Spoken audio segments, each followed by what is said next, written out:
पढ़ेंगे भाववाचक संज्ञा। इससे पहले हमने दो संज्ञाएं पढ़ी, व्यक्तिवाचक संज्ञा और जातिवाचक संज्ञा। व्यक्तिवाचक संज्ञा में हमने पढ़ा कि ऐसी संज्ञा जो किसी एक ही वस्तु या वस्तु विशेष या व्यक्ति विशेष का ज्ञान करवाए उसे व्यक्तिवाचक संज्ञा कहते हैं। जातिवाचक में हमने पढ़ा कि एक से अधिक वस्तुओं का ज्ञान कराने वाली संज्ञा है, उसे क्या कहते हैं? जातिवाचक संज्ञा। जातिवाचक संज्ञा के दो भेद भी हमने, समूहवाचक संज्ञा और द्रव्यवाचक संज्ञा। उनको हमने गणनीय संज्ञा और अगणनीय संज्ञा के रूप में भी पढ़ा। कुछ हमने पहचान बिंदु भी पढ़े जो आप बार बार उन्हें रिपीट करोगे, अभ्यास करोगे तो आपको याद हो जाएगा। आज हमारा टॉपिक है भाववाचक संज्ञा। तो सबसे पहले इसमें आपको ये बात ध्यान रखनी है कि देखो किसी गुण, अवस्था, दशा, भाव का नाम ही क्या होता है? भाववाचक संज्ञा होता है। ये बातें आपको ध्यान रखो। अब यहाँ ये ध्यान रखो गुण के साथ क्या आएगा? दोष। कि किसी गुण, दोष, अवस्था, दशा, भाव का नाम भाववाचक संज्ञा होता है। अब कई बार ये लगता है कि ये भाव होता क्या है, वे कैसे पता चले भाव है या नहीं है, ये समस्या आ जाती है। तो उस समस्या का समाधान ये है कि अमूर्त वस्तुओं का नाम है, वो ही क्या है? भाव का नाम होता है। अमूर्त यानी जिसकी मूर्ति नहीं बनाई जा सके, जिसका चित्र नहीं उतारा जा सके, उसे क्या कहते हैं? अमूर्त। और अमूर्त वस्तुओं की कुछ विशेषताएं होती हैं, ये विशेषताएं उनमें होनी चाहिए। और वो विशेषताएं कौन सी हैं? कि जिन वस्तुओं को देख नहीं सकते, यानी ऐसी वस्तुएं जिन्हें हम देख नहीं सकते, वो कौन सी वस्तुएं होती हैं? अब जिनको देख नहीं सकते तो उनका रंग भी नहीं बताया जा सकता। देख ही नहीं सकते तो रंग कैसे बता सकते हैं? रंग भी नहीं बताया जा सकता। और जिन्हें देख नहीं सकते, रंग नहीं बता सकते, तो उन्हें स्पर्श भी नहीं किया जा सकता और उनका माप तोल भी नहीं किया जा सकता और उनका आकार भी नहीं बताया जा सकता। माप तोल में आपको ध्यान रखना है, मापना और तोलना दोनों स्थितियां शामिल है। यानी न तो उसका मापन किया जा सकता और न ही उसका वजन किया जा सकता। ये आपको 5 बिंदु याद रखनी है। भाववाचक संज्ञा में यदि आपसे प्रश्न पूछता है और ये पूछता है कि इनमें से कौन सा शब्द भाववाचक संज्ञा है या नहीं है, या आपके सामने ये दिक्कत आ जाए कि कौन सा शब्द तो भाववाचक संज्ञा है या नहीं है, इसकी हम पहचान कैसे करें, तो आप उस शब्द को लिख लें या शब्द को पढ़ लें और फिर उस शब्द से ये 5 क्वेश्चन करें कि क्या इसे देखा जा सकता है। जैसे मान लो एक शब्द है आपका ये सुंदरता। अब आपसे ये पूछा जाए कि सुंदरता शब्द है, ये भाववाचक संज्ञा है या नहीं, तो अब हमें पता नहीं है या नहीं है, तो अब कैसे करें? तो ये क्वेश्चन करें कि क्या सुंदरता को देखा जा सकता है? तो आपका उत्तर हाँ या ना हो सकता है। यानी कुछ लोग ये कह सकते हैं कि हाँ और कुछ लोग ये कह सकते हैं ना। चलो आगे, यदि देखा जा सकता है तो क्या इसका रंग बता सकते हैं? सुंदरता का रंग कैसा होता है? लाल, हरा, काला, पीला, कैसा? यदि हाँ तो क्या सुंदरता को स्पर्श कर सकते? स्पर्श करना, छूना, जैसे मान लो मैंने श्यामपट्ट को स्पर्श किया ऐसे, तो क्या सुंदरता को स्पर्श कर सकते हैं? आपका उत्तर हाँ या ना में आएगा। फिर अगला क्वेश्चन करो, क्या सुंदरता का माप तोल कर सकते हैं? भाई कितनी बड़ी है, कितनी छोटी है, कितना वजन है, 2 किलो है, 5 किलो है। फिर अगला प्रश्न, क्या सुंदरता का आकार बना सकते हैं, बता सकते हैं कि ये त्रिभुजाकार की है या चौकोर है या गोल है? यदि इनमें से किसी एक प्रश्न का उत्तर मिलता है तो इसका मतलब वो भाववाचक संज्ञा नहीं है। एक प्रश्न का उत्तर मिल जाता है, और यदि सभी प्रश्नों का उत्तर नहीं मिलता है तो इसका मतलब कौन सी संज्ञा है? भाववाचक संज्ञा। अब हम देखेंगे, देखो इसमें देखो कि जिन वस्तुओं को देख नहीं सकते, सुंदरता को देखा नहीं जा सकता, आप कहेंगे हम तो देखते हैं, तो सुंदर व्यक्ति को देख सकते हैं, सुंदर नारी को देख सकते हैं, सुंदर बच्चे को देख सकते हैं, लेकिन सुंदरता को नहीं देख सकते। फिर दूसरा, और यदि देख सकते हो, जैसे मान लो मैं श्याम पट को देख रहा हूं तो इसका रंग भी बता देता हूँ, आराम से बता दूंगा कि भाई इसका ये रंग, या फिर इसको छू भी लूंगा। और यदि आप देख रहे हैं कि सुंदरता को हम देख सकते हैं तो इसको स्पर्श करके दिखाओ। सुंदर व्यक्ति को स्पर्श नहीं करना है, क्या है? तो अब यहाँ ये चारों बातें आपको ध्यान रखनी है कि हमें ये उत्तर मिलने चाहिए। एक दूसरा शब्द देखो, जैसे दुख, ये मान लो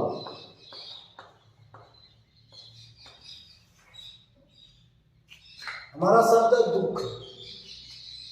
अब लगाओ मतलब 500 प्रश्न, देख सकते हैं, देख सकते हैं तो रंग बताओ, रंग नहीं बता सकते तो क्या स्पर्श कर सकते हैं, स्पर्श नहीं कर सकते तो बताओ माप तोल कर सकते हैं, माप तोल भी नहीं कर सकते तो आकार बता दो। यानी कुछ नहीं बताया जा सकता, इसका मतलब कौन सी संज्ञा है? भाववाचक संज्ञा। और सुंदरता की कौन सी संज्ञा है? भाववाचक संज्ञा। ये बात समझ गए आप? चाहे आप हजारों शब्द लिख लो और पढ़ लो, आपको तो शब्द देखते ही भाववाचक संज्ञा का नाम आते ही ये जो बिंदु है वो अप्लाई करने हैं, लागू करने, कि क्या हम देख सकते हैं।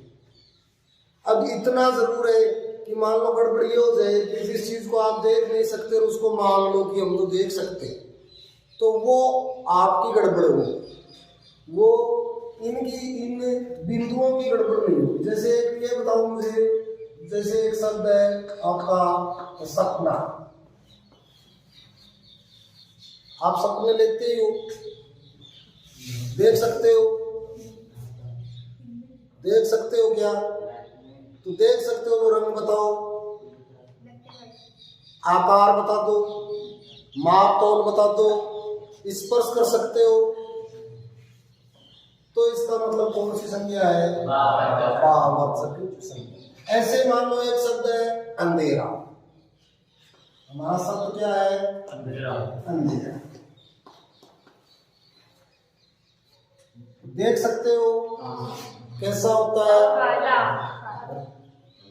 रंग बता सकते हो, रंग बता दिया आपने काला, तो इसका मतलब हर काली चीज को हम अंधेरा कहेंगे। अंधेरे का रंग काला होता है, इसका सीधा सा मतलब हम देख सकते हैं जो भी काली वस्तु है वो क्या है? अंधेरा है, सीधा सा ही है।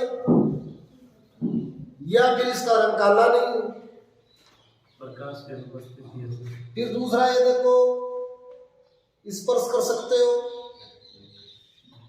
छू सकते हो क्या? फिर अगला माप तौल कर सकते हो, या फिर इसका आकार बना सकते हो, तो इसका मतलब अंधेरा भी कौन सी संज्ञा है? ऐसे ही एक शब्द बताओ आप, अब ये बताओ आप, वायु, वायु है वो कौन सी संज्ञा है? व्यक्तिवाचक, जातिवाचक, भाववाचक या उपयुक्त में से कोई नहीं? अब अलग अलग उत्तर आ रहे हैं, कोई व्यक्तिवाचक ही बता रहा है, कोई जातिवाचक ही बता रहा है, कोई भाववाचक ही बता रहा है। अब आप कहेंगे भाववाचक है, क्यों? क्योंकि इसे देख नहीं सकते, वायु को देख भी नहीं सकते, रंग भी नहीं बता सकते, स्पर्श भी नहीं कर सकते, माप तोल भी नहीं कर सकते, आकार भी नहीं बता सकते। लेकिन इसका मतलब है कि आप अपना सीखा हुआ ज्ञान है वो भूल रहे हैं, और वो ये है कि वायु को स्पर्श भी किया जा सकता है और माप तोल भी किया जा सकता है। आपने 6ठी क्लास में पढ़ लिया होगा वायु में भार होता है, तो हमें कैसे पता कितनी वायु है? इसको हम तोल के तो देखा ही होगा। हमने ये प्रयोग से भी सिद्ध किया है कि वायु में भार होता है, ये सिद्ध नहीं किया कि अंधेरे में भार होता है। तो आपको ये ध्यान रखना। अब इसका मतलब यहाँ देखो हमारा 1-2 बिंदु है, वो काम नहीं कर रहा, उसका उत्तर हमें सही नहीं मिल रहा है, इसलिए कौन सी संज्ञा हो जाएगी? सार्वत्रिक संज्ञा। अब आप ये कहेंगे व्यक्तिवाचक क्यों नहीं हो सकती? तो वायु उस सम्मिश्रण का नाम है, किसी एक का नाम नहीं है। और फिर दूसरा, मान लो ये भूल गए आप कि वायु में भार होता है या नहीं होता है, वो बात आप भूल गए, तो आपको कैसे पता चलता है कि वायु आज ठंडी है, शीतल है, आज गर्म? वायु स्पर्श करती है, और स्पर्श करती है और वजन कर सकते हैं, तो कौन सी संज्ञा हो जाएगी? जातिवाचक। तो ये आपको 5 बिंदु ध्यान रखने पड़े। भाववाचक संज्ञा का नाम आते ही आपको ये ध्यान रखना है कि अमूर्त वस्तुओं का नाम भाववाचक संज्ञा होता है, एक बात।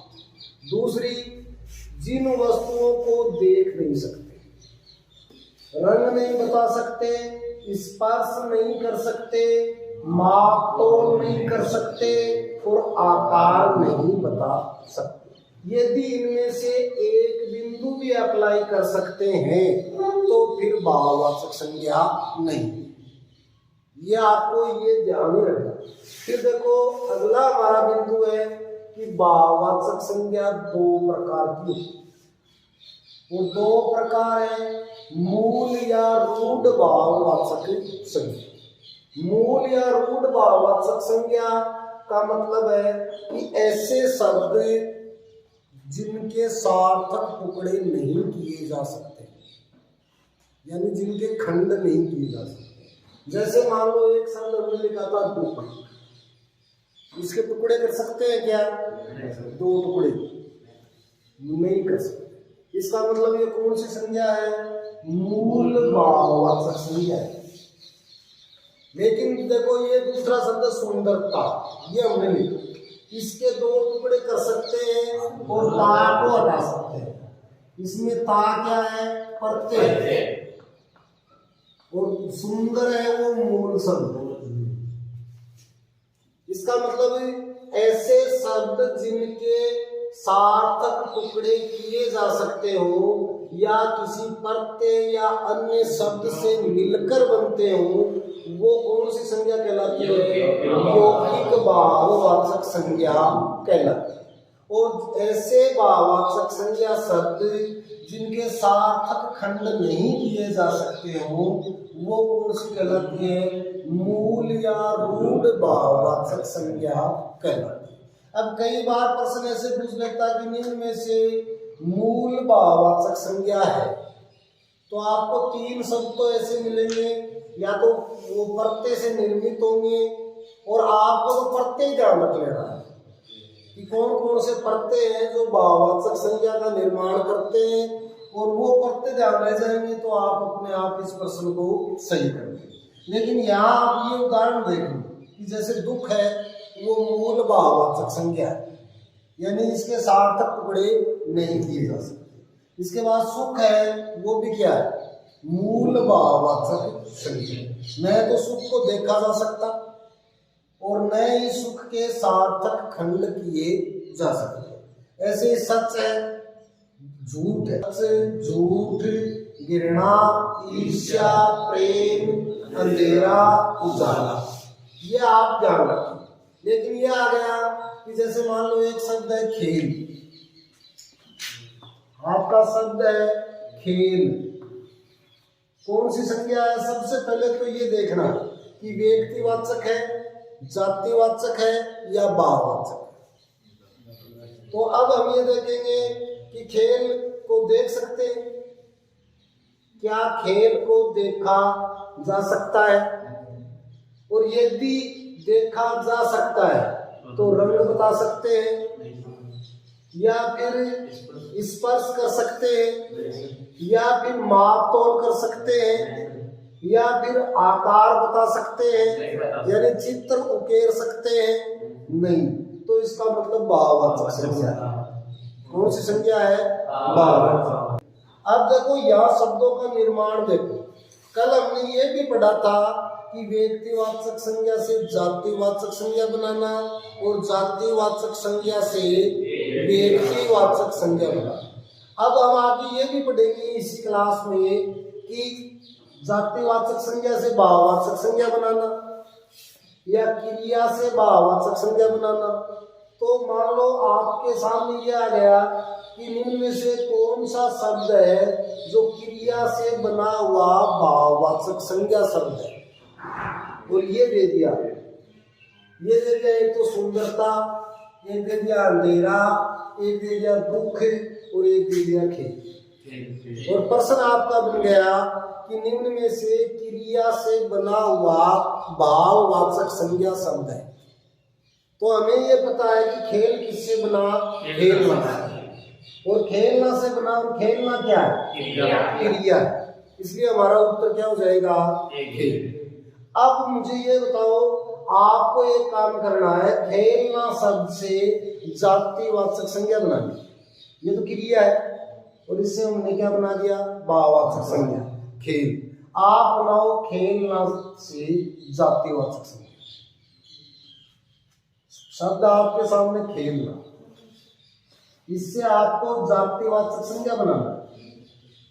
तो देखो जातिवाचक खेलना में आड़ी प्रत्यय जोड़ेंगे, तो शब्द क्या बन जाएगा? खिलाड़ी। और खिलाड़ी एक नहीं होता, बहुत सारे होते हैं, इसलिए कौन सी संज्ञा बन जाएगी? जातिवाचक। अब देखो तीन शब्द हो गए, खेलना, खेल और खिलाड़ी। यानी खेलना क्रिया शब्द, इससे भाववाचक संज्ञा क्या बना? खेल। इसी क्रिया से हम जातिवाचक संज्ञा बनाएंगे तो क्या बना देंगे? खिलाड़ी। ये बात समझ में आ रही है? खेलना, खेल और खिलाड़ी, क्रिया, भाववाचक संज्ञा और जातिवाचक संज्ञा। लेकिन इसका अभ्यास हम अगली क्लास में अच्छे से करेंगे। पहले ये समझो, ये दोनों बातें समझ में आ गई। मूल या रूढ़ भाववाचक संज्ञा।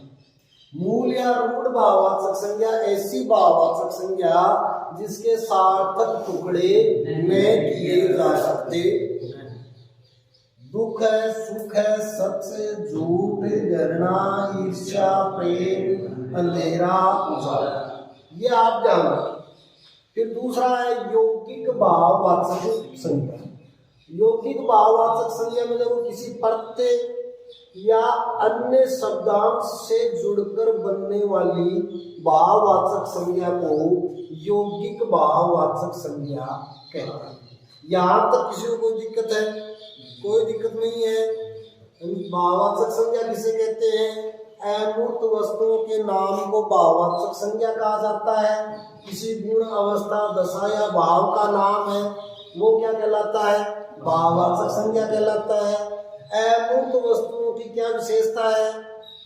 उन्हें हम देख नहीं सकते, उनका रंग नहीं बता सकते, उनको स्पर्श नहीं कर सकते, उनका माप तोल नहीं कर सकते, उनका आकार नहीं बता सकते।